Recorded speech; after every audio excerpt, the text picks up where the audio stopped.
এত লম্বা কবরের জিন্দেগি কেমনে পার হবেন বলেন তো? নূহ আলাইহিস সালামের জামানায় যারা মারা গেছে তারা আজ কত হাজার বছর কবরে পড়ে আছে।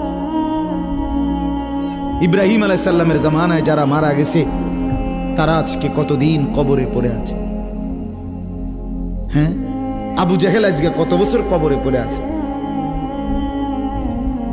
1450 বছর, আরো বেশি, 1450 বছর ধরে পড়ে আছে কবরে। এরপরে তো হাসরের মাঠ, এরপরে তো ফুলসেরা, এরপরে তো জাহান্নাম, আর তো রইছি। তাহলে দুনিয়ায় থাকলি কতদিন, কবরে পড়ে রইলি কতদিন? আপনি বলেন। আবু জেহেল দুনিয়াতে ছিল 800 বছর, কথা কন না?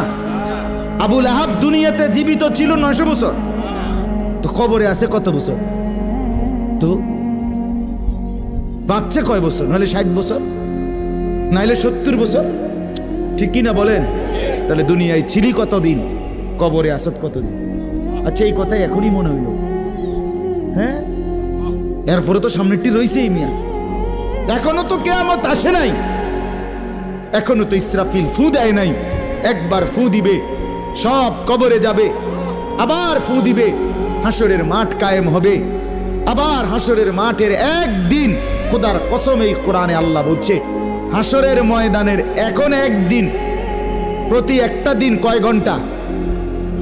হাসরের একদিন আল্লাহ বলছে 50,000 বছর, 50,000 সানা, 50,000 বছর।